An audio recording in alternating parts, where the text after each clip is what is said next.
Buenas tardes, señoras, señores. Como director del Instituto Cervantes, es un gusto poder darles la bienvenida y un honor poder presentar el libro de Adolfo Domínguez, Juan Griego, en nuestro edificio. La verdad es que hemos vivido este acto desde la Dirección de Cultura del Instituto Cervantes como un acontecimiento. Y estamos felices de poder recibirlos a todos ustedes para celebrar el libro, la obra ambiciosa, poética, narrativa, conmovedora de Adolfo Domínguez. El acto lo va a moderar Ignacio Elguero, al que le doy la palabra para comenzar y me pongo a tu disposición. Muy bien. Bueno, pues muy buenas tardes a todos. Para mí también es verdaderamente un placer. Es un placer estar siempre en el Instituto Cervantes con Luis. Nos conocemos hace mucho y para mí ha sido un placer conocer a Adolfo Domínguez, conocer su obra narrativa. No conocía la novela anterior que había sacado en el año 92 y esta es la continuación, la ampliación de aquella obra. Luis y ya habían charlado hace años sobre la misma y yo creo que es lo que vamos a hacer ahora. Vamos a charlar. Yo, en mi caso, ejerceré de periodista, voy a tirar de ellos para que todos ustedes vayan pues viendo de qué va esta obra, que es realmente, yo creo que sorprendente. Cuando entren en ella lo verán. También tenemos que decir que está publicada en De Fausta. Susana Prieto al final hace una referencia a cómo dio con la novela de Adolfo Domínguez y cómo se puso en marcha y cómo se ha ido creando ese proceso. En 2 páginas nos da una explicación maravillosa que yo creo que también es digna de leer, y felicidades a la editorial por una apuesta tan valiente y tan importante. Así que, si les parece, Luis García Montero dirá unas palabras, yo humildemente diré otras palabras, por es mi impresión de lectura. Como periodista le he entrevistado, el libro me interesó muchísimo y se las quiero transmitir a ustedes y luego vamos a entrar en la charla. ¿De acuerdo? Pues venga, Luis, cuando quieras. Bueno, pues sí, le había comentado a Ignacio que quería decir algunas cosas sobre el libro, sobre la importancia que para mí tiene este libro. Y hay que empezar recalcando la calidad literaria, porque Adolfo Domínguez es muy conocido por su trabajo en el mundo del diseño, de la costura, en el mundo de la empresa, y puede parecer que se trata del libro de alguien que se acerca a la literatura pues como una ficción o como un capricho. Bueno, pues es un libro lleno de calidad literaria, es un libro de alguien que vive la literatura por dentro y que demuestra que en toda escritura hay un fluido que viene del pasado, de otros nombres, de otros autores, y que los grandes autores son aquellos que hacen actualidad lo que viene desde hace siglos, lo que puede venir de Shakespeare, de Cervantes, o más cercano, lo que puede venir de Rulfo, lo que puede venir de Federico García Lorca. Yo creo que lo primero que hay que destacar es la originalidad en la capacidad de descripción y de narración de este libro.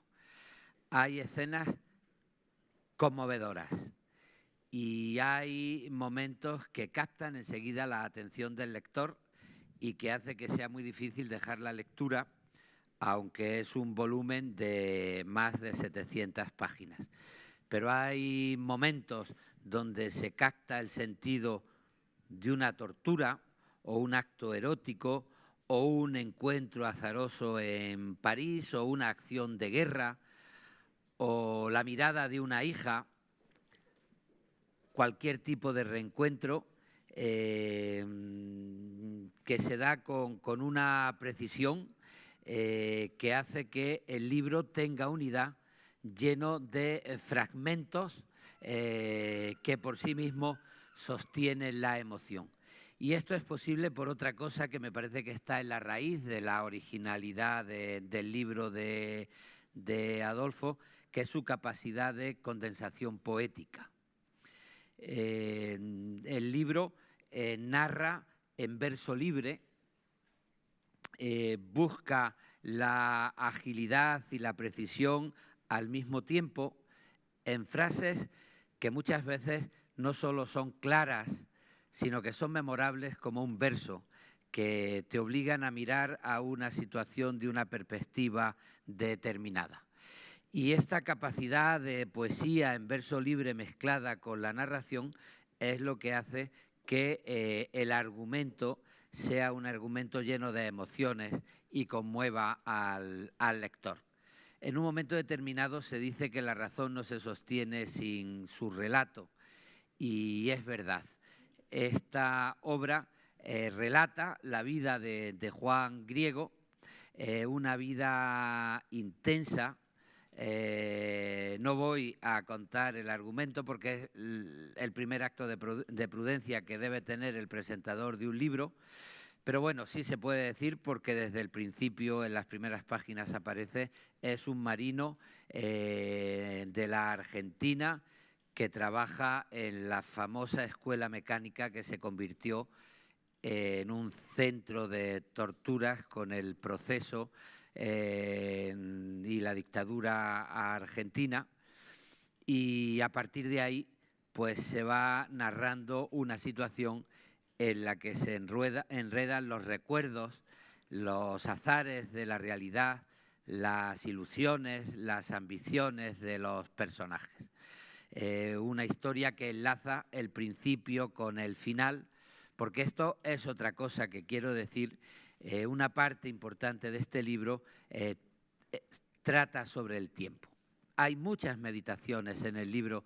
El relato sirve para meditar, y otro de los logros del libro es que la meditación está dentro de la agilidad, de la emoción, de la poesía, del relato, y no es una interrupción, no es la preocupación de un ensayista, sino la consecuencia del relato, esa razón que se sostiene en un relato. Y en una de las meditaciones importantes, desde luego, ocupa un lugar decisivo el tiempo como un presente perpetuo.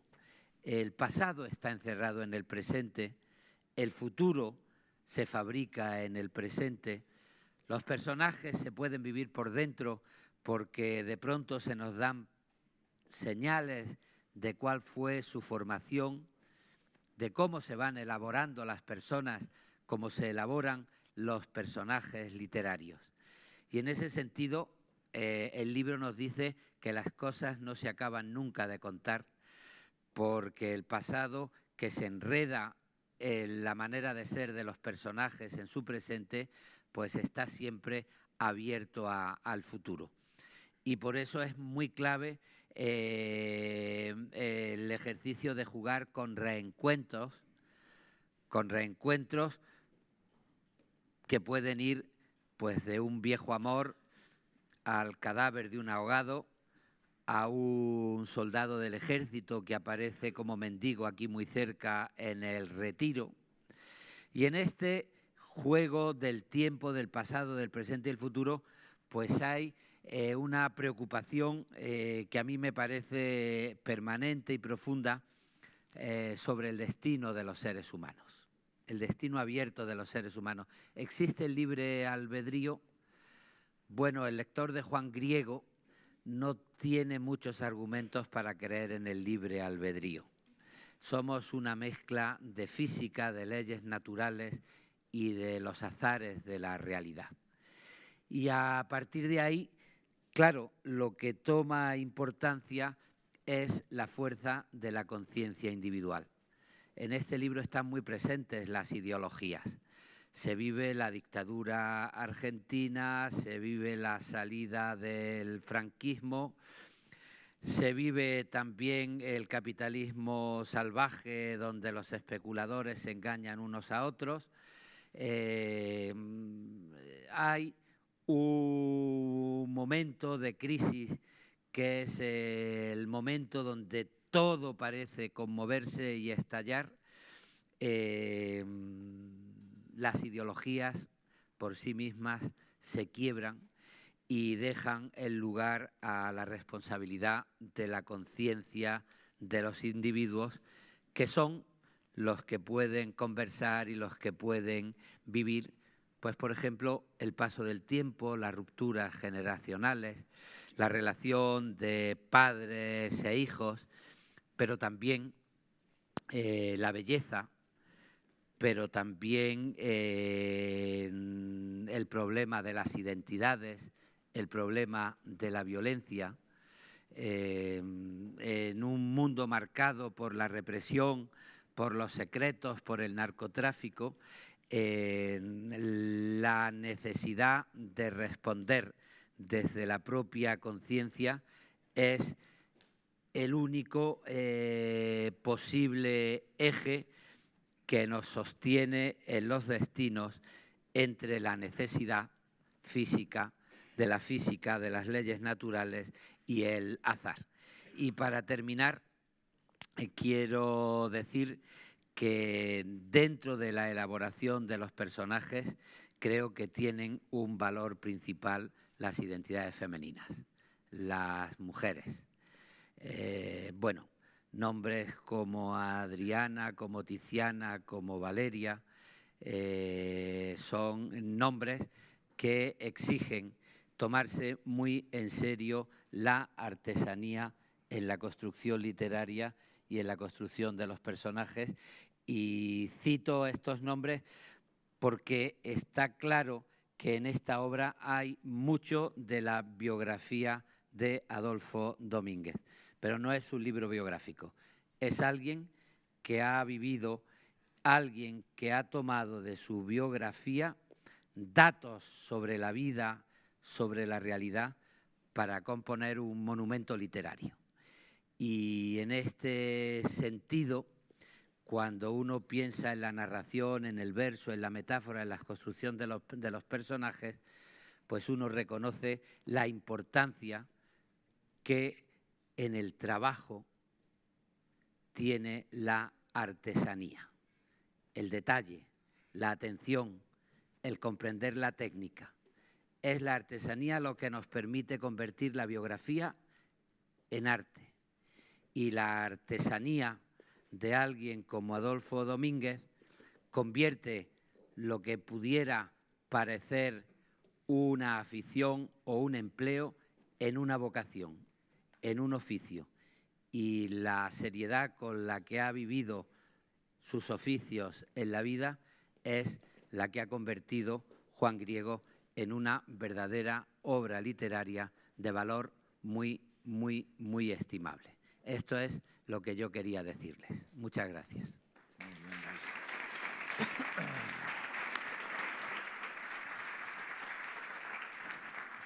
Bueno, pues yo desde luego he coincidido con Luis de lo que acaba de trasladarles en un montón de cosas. Les voy a leer brevemente mi impresión de lectura para que vean las coincidencias que hay y vamos a ir arrancándole a ellos la conversación sobre alguno de los temas que ha puesto Luis sobre la mesa. Juan Griego a mí me pasó lo mismo. Es una novela sorprendente. Eso es lo primero que uno advierte en cuanto se empapa de sus primeras líneas, y son 730 más o menos. Enseguida se acomoda el lector a su lenguaje y a su forma, es cierto.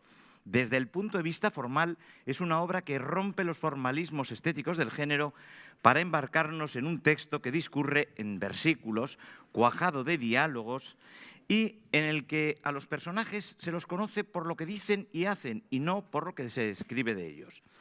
Este torrente narrativo avanza como un río repleto de imágenes y metáforas, las justas, eso sí, lo dice el autor, las necesarias, para... se me ha ido, tan emocionado estoy con el tema de las metáforas, de una fuerza evocadora que hace el lector permanezca continuamente subido en una especie de Erupción sin solución. Es una obra en la que las palabras, como pide uno de los personajes, se rozan unas con otras, como dice y reclama el propio Adolfo, con un ritmo entrecortado, eso sí, yendo a lo esencial. Un torrente, pero encauzado por la métrica, entre comillas, de ese ritmo interno. A sus personajes, como decía Luis, les interesa la materia del mundo y las historias que se cuentan son historias, como dice uno de los personajes también, que arañan, que desgarran, que nos dejan con el estigma que deja la buena literatura. Juan Griego es el oficial de la Armada Argentina que representa los distintos rostros de la naturaleza humana. Es capaz de maltratar, aunque sea obligado por las circunstancias, y buscar en el arte y el amor, la amistad y la belleza, la exaltación fecunda del mundo.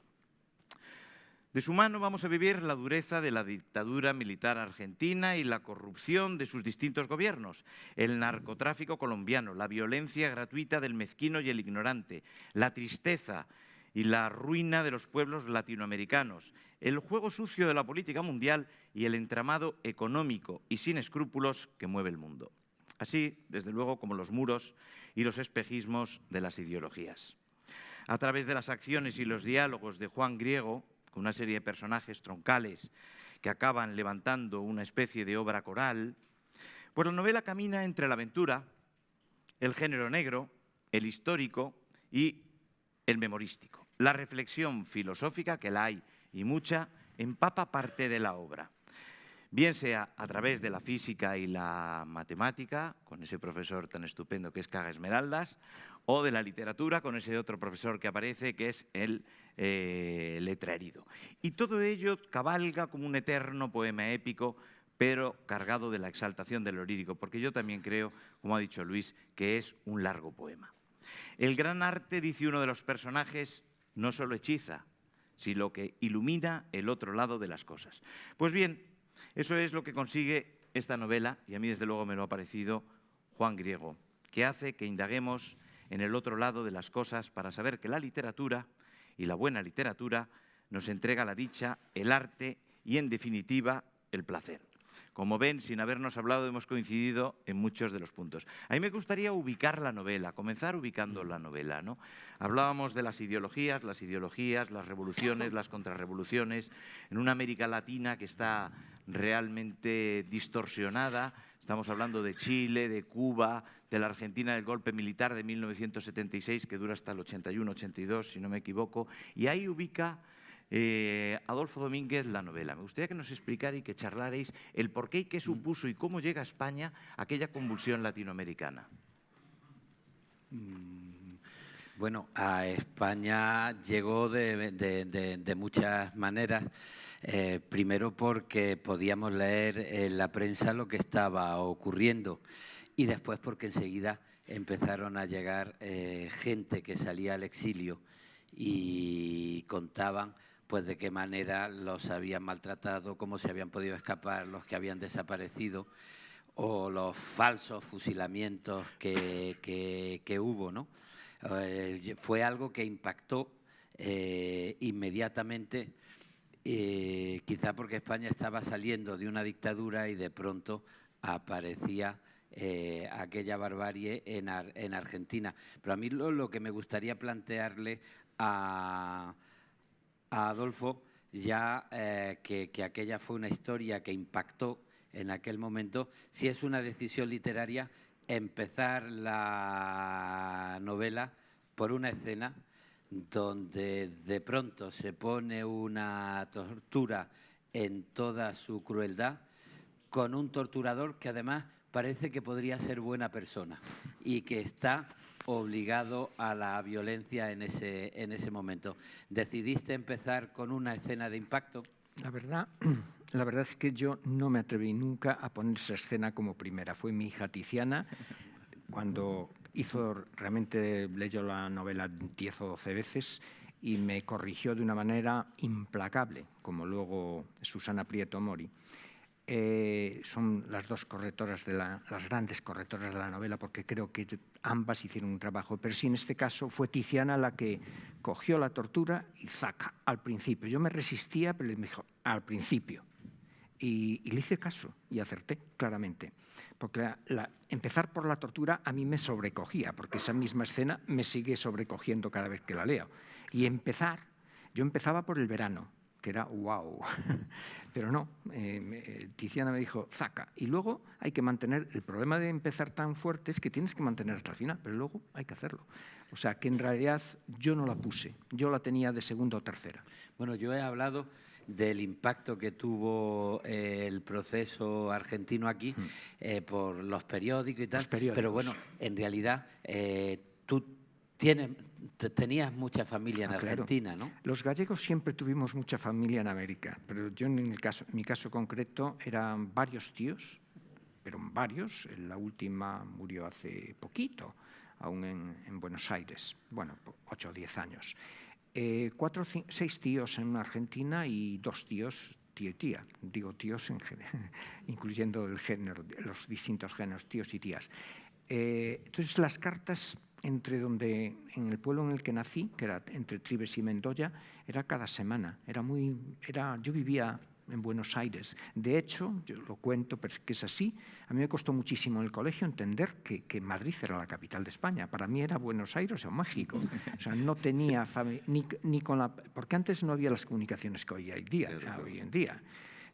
Para mí me llegó la televisión cuando tenía 14 o 15 años y había una radio y punto, y los niños prestamos la atención la justa. En realidad para nosotros era importante, pues claramente Buenos Aires y México. Entonces a mí me era muy cercano, siempre. Y la otra cercanía que tenía con Argentina, por eso esa trama, fue Borges. Yo descubrí a Borges en la Universidad de Vincennes y me deslumbró. Hasta que no apareció Rufo en mi radar, 2 o 3 años más tarde, que ya aquí en España de vuelta, Borges dijo, esto sí que es escribir. Entonces, claro, y luego llego en el año 76, yo con 26 años, había venido con 24, 23 o 24, 26 empieza uno a leer en los periódicos, en El País, además, que fue el periódico que de nuestra generación. Hoy ya hay más, pero sí. Yo no paraba de leer noticias cada día sobre Argentina, cada día, y sorprendentes. Porque todo lo que cuento en el libro, la trama sale de los periódicos. Sale del Herald Tribune, del País. El mundo no había en aquel momento, pero creo diario 16 y diario... La prensa. Yo en realidad la trama me la hizo la prensa. La trama es lo más fácil, lógicamente. Y ahí empecé a trabajar. Y ese es el motivo, yo creo, por qué me atrajo tanto a Argentina, porque era muy próxima a mí, y luego porque la lengua une mucho. Mi patria, yo siempre lo digo, no es España, es la lengua. Lo tengo clarísimo, yo me siento comodísimo, yo viajo mucho por Sudamérica, pero aparte uno es de donde lee. Y a nosotros nos influyó muchísimo ¿cómo se llama? Iba a decir la NUM, el BAC, pero el boom latinoamericano. A nosotros, nuestra generación, yo leí García Márquez de 100 años de soledad con 18 años, ¡bam! Lo leí 2 veces seguidas. La tercera ya me costó un poco más, con 40 años. Me sorprendió que a mis hijas no le gustara tanto. Y yo dije, ¿cómo no le puede gustar 100 años de soledad? La releí y dije yo, caray, tampoco me gusta a mí como me gustó a los 18 o 19 años. Es así. Entonces, pero estaba Rulfo, estaba Borges, estaba Vargas Llosa, pero sobre todo Rulfo y Borges. Entonces, uno es de donde lee. Y para mí la lengua, claramente, mi patria es la lengua. Lo tengo clarísimo. Adolfo comentaba que la situación le lleva a los periódicos. Luis, ¿cómo llega a España aquella situación política? Pero vamos a lo literario, es la formación de los personajes, la creación de los personajes, lo estábamos diciendo. El libro es muy dialogado. En un momento determinado, uno de los personajes dice algo así como que las personas, los seres humanos, hablamos mucho y que hay que ir, pues dejando el diálogo en lo justo, ¿no? Pero aún así el libro es dialogado prácticamente y como yo decía aquí, también comentó Luis, el diálogo lo que hace es que es el que define a los personajes. Sabemos quién es Juan Griego por lo que no habla, escucha, pero sabemos quién es Juan Griego por lo que dicen otros, ¿no? Sí. Y por cómo actúa, pero y por los diálogos que se mantienen, las conversaciones en las que entra, porque dice Luis que efectivamente empieza, y a tu hija yo también le voy a dar la enhorabuena por haberte animado a entrar con esa escena, porque realmente te engancha desde el comienzo y te sitúa en el libro, que uno de los temas es la violencia, ¿no? Que tratas y que lo tratas muy bien.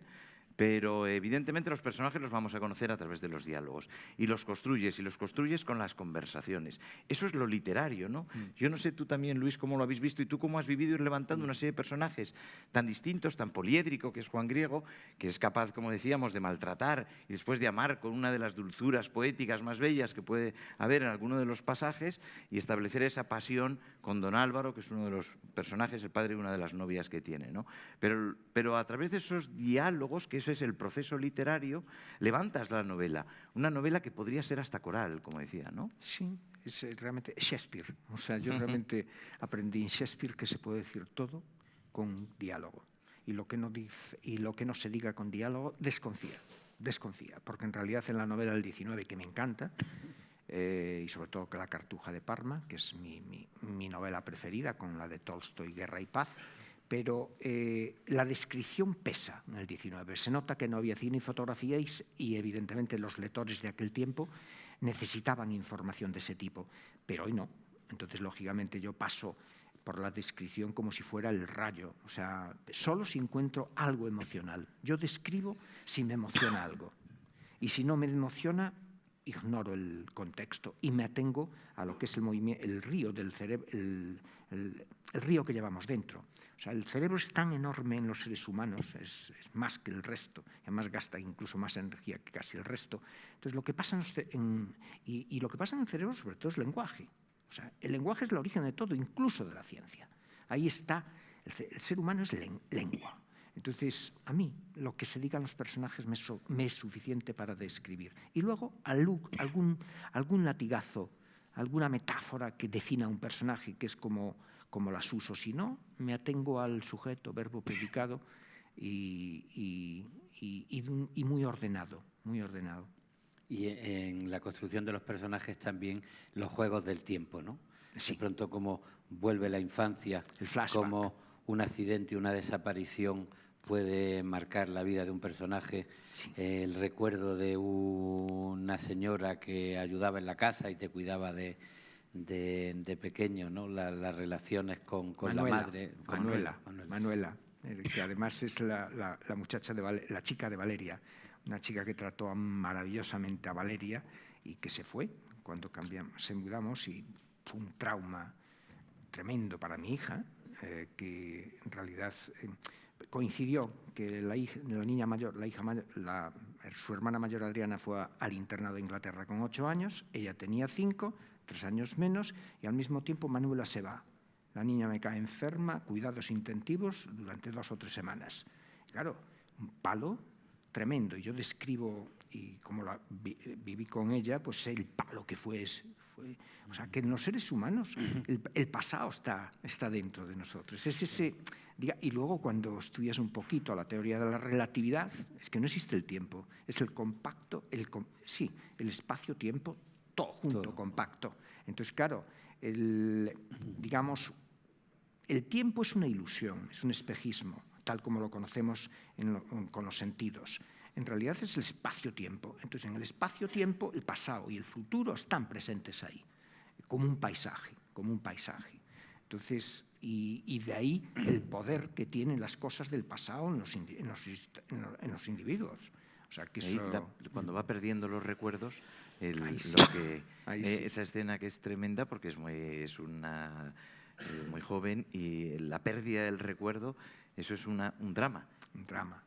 Y ya desde le pueden arrancar la tripa, pero exacto, no los recuerdos. pueden arrancar la tripa, pero no el la memoria. Sí. Sí, en esa relación biográfica de acarrear el material biográfico a la literatura, te pregunto por la relación con el presente del mundo y la necesidad de reescribir y meditar y hacer esta ola de la literatura. La violencia, la descomposición de los estados, ideologías totalitarias, vida al margen de la ley y de las instituciones. ¿Has sentido la necesidad de responder a algo de lo que nos está pasando al final del siglo XX y al principio, sobre todo, del XXI? Sin duda, se acentuó. Realmente realmente la violencia somos Eros y Tánatos. La violencia está en la raíz del ser humano. Las lagartijas recorren toda la novela. Las lagartijas es el cortarle de los niños, sobre todo de los que vivimos en pueblo, todos les recortamos la cola a las lagartijas. Eso es inquietante. Quizás las niñas no, pero los niños le cortamos la cola a las lagartijas. Es el origen de todo. O sea, es el origen. Lo que pasa es que las lagartijas de mayor se convierten en lagartos o incluso cocodrilos. Entonces la violencia crece de una manera, pero de una manera imprevisible. Lo que me preocupa con 68 años que yo tengo, claramente, y me estás preguntando casi por el tiempo actual, efectivamente, pensamos que nos había llegado ya. O sea, nosotros vivimos una primera transición. Hay gente, digamos, hay teenagers, porque son adolescentes los que quieren cambiar, o sea, digamos, hacer otra transición. A mí me inquieta 2 transiciones en una vida. Esto es muy, ¿cómo se dice? Yo prefiero un tiempo aburrido. O sea, yo, digamos, prefiero pactar. Luis García Montero y yo podríamos llegar a pactos sin ningún problema. Ese es el problema. Cuando se llega a un punto en una sociedad donde en el Parlamento no se logran pactos, es francamente preocupante, porque en una sociedad se necesita un fragmento de población que sea capaz de ponerse en la mente de todos. Si ese fragmento de población no es lo suficientemente consistente para equilibrar el sistema, es preocupante. Es preocupante. Es obvio que un Parlamento es un lugar donde se escenifican los distintos intereses y los distintos conflictos. Por tanto, el conflicto hay que escenificarlo. Esos son los políticos, los actores que escenifican el conflicto. Pero yo creo que deben saber que son actores y que hay algo que es la norma, que es intocable. Porque si no, el caos está a la vuelta de la esquina. Y luego que nadie pensaba que la Primera Guerra Mundial no la esperaba nadie.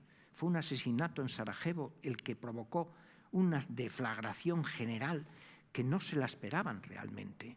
Había gérmenes, porque claro, a posteriori se explica todo. Pero estoy seguro que sucedió por ¡pam! Y eso es lo preocupante, que se dan circunstancias ahora inquietantes. Hay demasiada gente, digamos, que quiere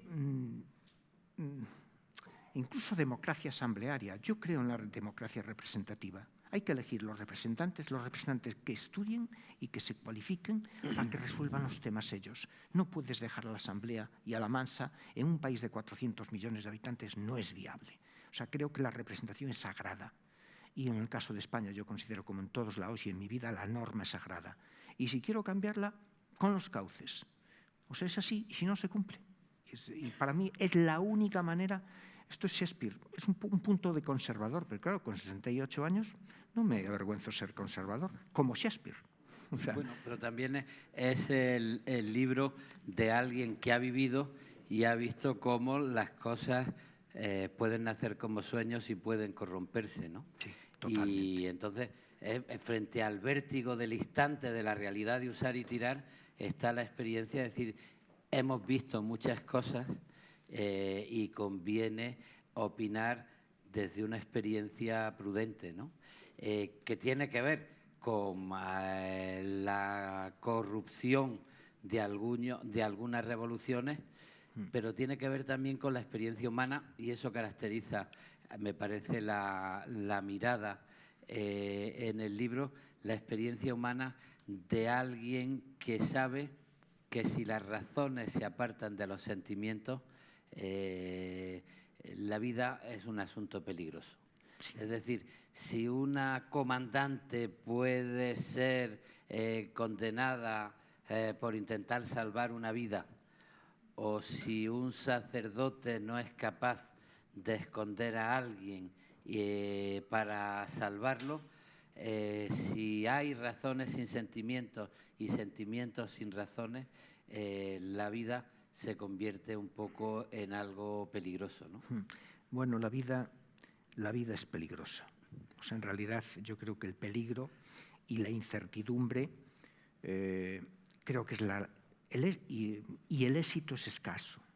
El fracaso es lo normal y el éxito es escaso. Y los países tremendamente exitosos son muy escasísimos, son escasos y encima les dura poco. O sea que esa humildad es la que te da que tienes que ser muy cuidadoso con las cosas, que la vida es un castillo de naipes, ojo, como los toques, porque he visto a lo largo de mi vida, además siempre me... Y además se lo decía a mis hijas, le dije, las cosas no hay que darlas por hechos, nunca hay nada hecho, nunca hay nada hecho. Todo se puede desbaratar. La ley de la entropía, que es una ley física, es implacable. El agua, si está caliente, hay que tener fuego siempre en ella, si no se pone fría. Y eso es lo normal, que se ponga fría. El caos es la norma, el orden es la excepción. Entonces, esa es la ley de la entropía. Y es por eso que la violencia siempre, cuando yo reflexiono, en realidad yo escribí para poner orden en mi vida. Eso lo tengo clarísimo. Pero para poner orden de todo tipo. Es una novela enormemente reflexiva. Sí. Y el reto que tiene es mantener el interés. Lo más difícil es que sea reflexiva, porque si no, a mí no me interesa. O sea, sinceramente, una novela como entretenimiento, yo no soy, porque no me interesa, no lo hubiese escrito. Pero tuve los suficientes problemas en mi vida que quería entenderme a mí mismo, entender a los demás e incluso el escenario en el que vivimos las vidas individuales, o sea, la política, la vida común. A mí me interesa mucho la política, claramente. Bueno, yo creo que a cualquier individuo consciente le interesa la política. Otra cosa son los inconscientes, que también los hay, que prefieren el fútbol. Yo también me gusta el fútbol, me gusta Messi, pero sigo la política con interés. Diego Armando. Diego Armando. Diego Armando. Eso es algo, Diego Armando fue la editora. Existía un día la editora, Susana Prieto Mori, que fue implacable también con la novela, fue implacable, mi agradecimiento, de nuevo como a Tiziana. Había un Diego Armando, un personaje interesante, se lo reencontró y ella me dijo, Diego Armando es Maradona, cámbialo, hazlo Maradona. Y efectivamente lo hice Maradona. O sea, le llamé Diego Armando, pues quizás sin darme cuenta que Maradona, que es otro jugador que me encantó, Messi Maradona. Argentinos ambos. ¿Cómo no se va a escribir sobre Argentina? Tiene su cosa, los argentinos. Pero bueno, fue Susana la que me hizo transformar el personaje de Diego Armando en Maradona. Además, sucede en las Malvinas. La eclosión del personaje. Uno de los episodios es la guerra de las Malvinas. Claro. Uno de los episodios que quedó además graciosísimo. O sea, la Malvinas y ahí la novela da un giro. ¿Perdón? Y ahí la novela da un giro ahí. A partir de ahí, precisamente. Claro. Es un giro muy importante. Un giro muy importante. Es digamos, ahí empieza el adagio. Claro. O sea, el adagio, que es la parte ya final. A mí lo que más me gusta de las sinfonías siempre son los adagios, no sé por qué. Quizás porque tengo temperamento nostálgico. Pero efectivamente, a partir de las Malvinas, que suceden cosas muy importantes, hay una batalla importante entre el regimiento, que es real además, es real. Esa batalla entre un regimiento y otros cuantos, porque realmente dejan las colinas llenas de cadáveres de ingleses.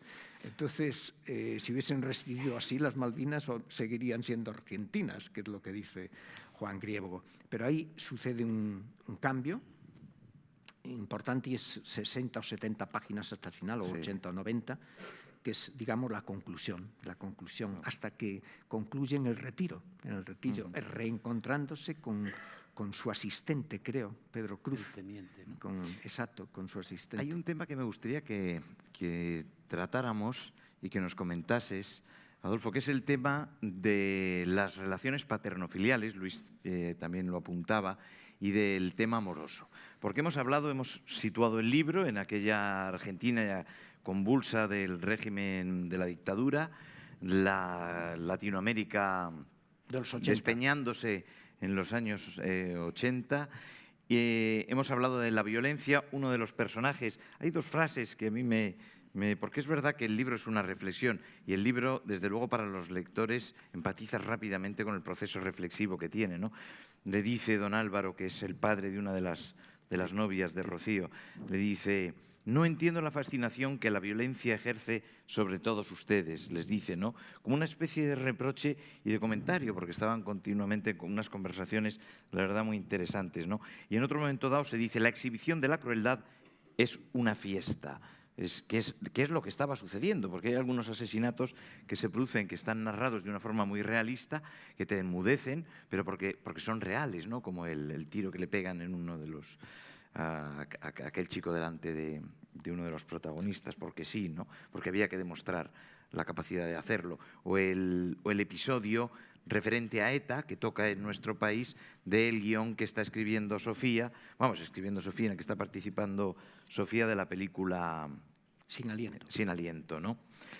Pero en cambio también está el amor, lógicamente, ¿no? Como está en la vida. Está el amor, están esas relaciones paterno-filiales, que son la del padre que no tuvo o no recuerda a Juan Griego, que lo proyecta en Don Álvaro, en el que podría haber sido su suegro, ¿no? Está también la de todos los personajes, las de la propia Sofía, entre su madre y su padre tan distintos, separados, ¿no? O su fallecido amigo Manuel, trágicamente, ¿no? Esa extraña relación con sus padres. Es decir, tratas las relaciones paterno-filiales desde el amor, desde el desencuentro, pero también desde el encuentro, porque todo ese encuentro viene de un encuentro previo. Y también el amor, la relación amorosa, la pasión amorosa, porque es un libro de pasiones y pulsiones que destapa las emociones continuamente. A mí me gustaría que tratarais estos dos temas porque son impresionantes la fuerza que tienen en el libro. No tratas en muchos episodios la relación amorosa como tal, y además, como comentamos, no de una forma explícita, sino de una forma muy poética, muy lírica, ¿no? Es un verdadero poema de amor, cada acción amorosa, ¿no? Y no es fácil. Eros y Tánatos. En realidad la vida nos explica, no estaríamos aquí sin amor, pero evidentemente la vida no sería tan complicada sin violencia. ¿Entiendes? Sin esa violencia. Nosotros los seres humanos venimos de los chimpancés, no de los bonobos. Nos hemos separado de los chimpancés y los chimpancés son simios muy agresivos. Lo tenemos en nuestro ADN. Y entonces nosotros no somos como las hormigas. En nuestro ADN no es colaborativo. Es colaborativo a huevos. ¿Entiendes? Porque hay policías, porque hay jueces, porque hay normas, porque hay cárcel. Si no, los seres humanos, Dios mío, porque somos agresivos. Y esa agresividad que nos hace creativos, porque la guerra incluso ha sido creativa en la historia, es tremendo. Hay una gran reflexión sobre la novela tiene una gran reflexión sobre la violencia, porque a mí la violencia me impresiona, pero me impresiona y escribo desde mí mismo, porque las lagartijas están ahí. Y las lagartijas, cuando se convierten en cocodrilos, eso es la leche, eso es la guerra. Pero la guerra es que cuando pasamos 50 años los humanos sin guerra, es que ya empieza a entrarnos el gusanillo, ¿eh? Empezamos otra vez a hablar de la violencia y es como que si se olvida rápido, nos va la marcha. Entonces, claro, eso está ahí. O sea, Eros y Tánatos. Efectivamente, yo creo que es que los momentos líricos me salen más fáciles, sinceramente. O sea, realmente el amor... Los disfrutas. Sí. Sí, se nota. Digamos que me fue fácil cuando uno baja a las relaciones individuales, a mí me resulta fácil escribir. Lo que es difícil escribir es la reflexión en una ficción. Eso me dio un trabajo. Me dio un trabajo porque, en cambio, soy de pensar. Yo necesito entender lo que hay. Porque la novela es un ejercicio de entender lo que me pasó en mi vida para entender a los demás, porque entender a los demás es ser capaz de ver la luz cuando atraviesa el prisma, siempre lo digo, lo descompone en X colores, con los colores. Bien, así somos los humanos, es un mosaico, digamos, y todos es el ser humano. Entonces, cuando te pasa algo, lo sencillo es interpretarlo desde ti mismo. No. Hay que ponerse y ser capaz de ponerse en la cabeza de los demás y repartir las culpas por igual, sin más para ti, o sea, sin más razón para ti. Y cuando eres capaz de eso, eres capaz de escribir. O sea, eso es lo que creo que es escribir. Escribir es ponerse en las cabezas de todos, ¿entiendes? Porque el ser humano somos todos. Porque además yo sinceramente no creo en el concepto de libertad individual, ni en el libre albedrío. Conozco, evidentemente, como afición, como afición, porque mi oficio es la costura y el hecho de ser empresario. Pero como afición me gusta mucho la física. Y en la física el concepto de libertad no existe, ni en Newton, ni en Einstein, ni en la mecánica cuántica. Allí hay el azar, y la necesidad, la matematización. O sea, y yo creo que esa incertidumbre, digamos, el que no sabemos, las hormigas se creen libres.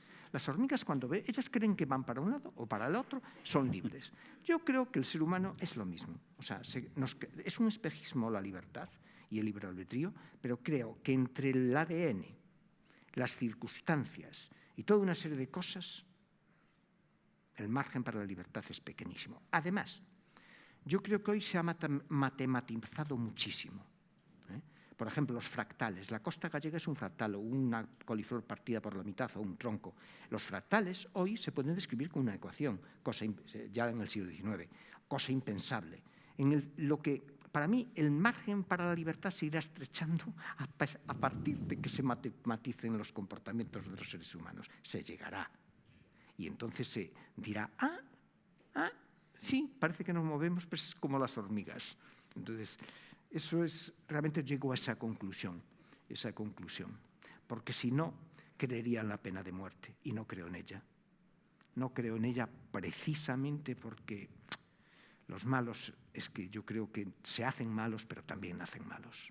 O sea, y me paso la vida con la duda perpetua. Con la duda perpetua, ¿no? La duda perpetua. Pero eso que está claro, como yo decía en el libro, también hay la posibilidad de intentar ordenar y no solo intentar comprender, sino intentar incluso comprender lo que no se comprende, admitir que hay cosas que no se pueden comprender y que van más allá de un intento lógico. Por ejemplo, en la relación con las mujeres, pues no es lo mismo la relación que se establece con Sofía y la relación que se establece con Tiziana, sí. Y de pronto la relación con Valeria. Pero al final, en medio de todo el vértigo, la novela acaba cuando el protagonista decide un poco ordenar su legado y ordenar su vida. Entenderla. Y en medio de toda esa historia de tantos matices con los personajes, donde dentro del amor está el horror y dentro del amor está el horror, y en medio de todo eso, de pronto se elige a una persona a la que confiar, a un futuro por el que apoyar y a una mujer a la que... Es que el amor y la ética son humanos. Son humanos. Por eso que quería decirte que en medio de todo ese vértigo matemático, pues también al decir nos separamos de los chimpancés, decimos, uno, tenemos ADN de chimpancés, pero dos, nos hemos separado de los chimpancés y podemos tener un acto de voluntad para ordenar nuestra relación, sobre todo con el futuro, ¿no? Spinoza, que además yo creo que era gallego, ¿eh? Spinoza, sí. Spinoza, no, es que su familia era galaico-portuguesa, seguro, por el apellido, y además galaico-portuguesa, seguro. Pero hay unos estudios que además son, parece que eran unos judíos de la zona de Orense, y no es que sea un nacionalista exacerbado, pero da la casualidad que Spinoza o es gallego o es portugués. Sus padres se fueron a Ámsterdam y él decía, era un gran matemático y filósofo, él decía que Dios se ve a sí mismo a través de nuestros ojos. O sea, en realidad él era panteísta. Yo sí creo más bien en eso. O sea, para mí Dios es el bisbiseo de los números, bueno, y para el personaje también, en esto coincidimos, porque yo no estoy en Juan Grego, yo estoy en todos, o sea, no se me vaya a identificar. Pero sí, yo creo que Dios, si existe, es el bisbiseo de los números debajo de todo. Me cuesta imaginarlo como un señor personal, o sea, como un señor con ego. Es una pesadilla el ego. O sea, lo tengo clarísimo, es una pesadilla. Nos cuesta una vida, los hindúes se pasan toda la vida intentando llegar al no yo. Pues yo creo que sí, que la vida es un intento desde de chiquitines, de adolescentes, uno solo piensa en sí mismo, solo se ve a sí mismo y es capaz de sostener años seguidos un diario. Hombre, por favor, menos mal que se supera esa edad, ¿me entiendes? Menos mal que superamos esa edad. Entonces, realmente yo, a medida que pasan los años, mi yo va menguando, menguando, menguando. Y hoy, de verdad, yo tengo la capacidad de, cuando me sucede cualquier cosa, me pongo en la cabeza de todos los... O sea, y digo, bueno, sí, tú tienes tus razones, pero los demás también. O sea,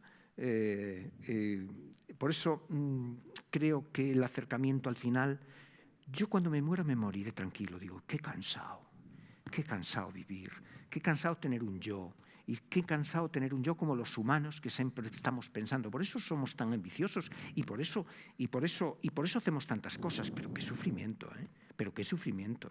Porque el ser humano es un ser sufriente. No tienen ese sufrimiento los animales. No están en el jardín del de al lado, ni están en el día después. Viven de otra manera. En cambio, los humanos somos inquietos, ansiosos. Somos demasiado. Bueno, podríamos estar así hablando, no les quiero ni decir porque hay muchísimos temas en la novela. Ahora ustedes van a poder charlar con el autor. El libro está a la venta por si quieren adquirirlo y nos tomaremos un vino. Yo solo le voy a pedir una frase porque le he comentado, yo llevo a apuntar no sé cuántas sentencias, especie de aforismos, porque en el libro él también muestra ese amor por el haiku y yo creo que debe hacer un libro de aforismos o que tus hijas que te han ido aleccionando ahí bien y la editora, porque yo desde luego te he señalado unas 200, ¿no? Y de sentencias, es un libro con muchísimo pensamiento. A mí me gustaría que él cerrara esta intervención de hoy, este diálogo y esta conversación con alguno de esos pensamientos, porque a través de estas 700 y pico páginas, que les aseguro que yo desde luego empecé a leer y le he dicho que me debe 2 o 3 noches sin dormir, porque realmente es interesantísimo el libro y uno no sabe parar, pues va apareciendo la reflexión. Una comida juntos. Eso es. Va apareciendo una reflexión sobre el mundo del arte.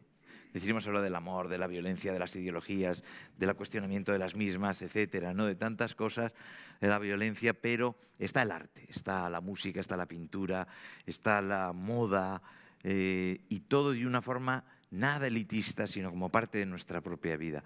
A todos los que desde luego nos gusta, es porque nos gusta vivir, por eso nos gusta. Y a mí me gustaría que él cerrara con una sentencia, con lo que quiera, ¿no?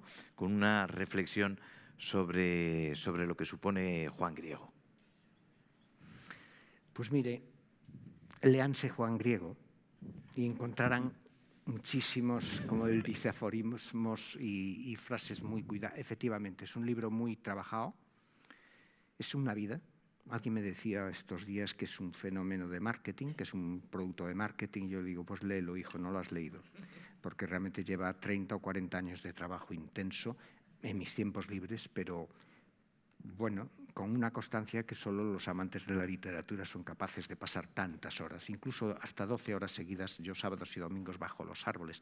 Encerrado no aguanto tantas horas, pero como tengo que aprovechar los sábados y domingos bajo los árboles, bien abrigado, porque soy muy friolero, pero soy capaz de escribir de 9 a 9 de la noche o incluso a 11 de la noche, porque en verano la luz se va a las 11 de la noche. Pero yo, en vez de una frase, me encanta la poesía y les voy a leer un par de poemas.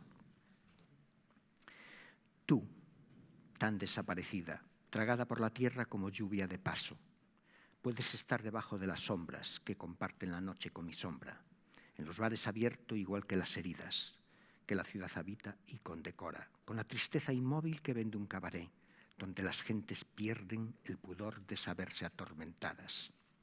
Junto a los coches muertos a un lado de la calle hay un lugar sin nadie que se convierte en lágrima.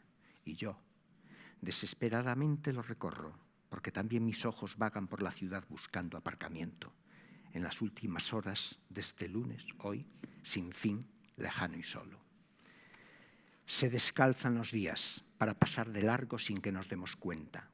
Son casi despedidas, casi encuentros, felices pero incómodos, de cuerpos que se miran y que aplazan la cita, aunque detrás suelen quedarnos huellas que no son los recuerdos.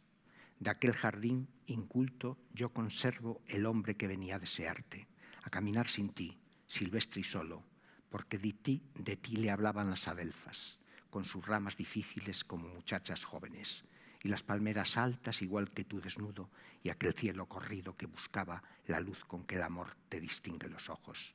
No envejecemos nunca, tal vez no envejecemos. Y ahora puedo decírtelo cuando tú me recuerdas las adelfas y tu desnudo narco dibuja una palmera y los ojos se nublan sobre el jardín silvestre de los enamorados. Tal vez no envejecemos, o es acaso que el tiempo se quitó los tacones para no molestarnos, o es acaso el deseo que caminan los labios todavía descalzo.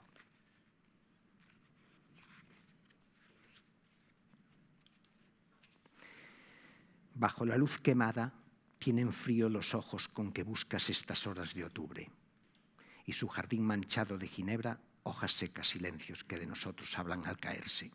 Porque si ya no existe, aunque nadie se ocupe de sus solemnidades, hay noches en que llega la verdad, ese huésped incómodo para dejarnos sucios, vacíos, sin tabaco, como un restaurante de sillas boca arriba y a punto de cerrar. Nos están esperando. Nada sé contestarte, solo que soy consciente de mi propia ironía, porque el hombre es un lobo también consigo mismo. Nos están esperando. Negras y en alto, buitres silenciosos, nos esperan las nubes en la calle. Estos poemas son de Luis García Montero. Muchas gracias. Bueno.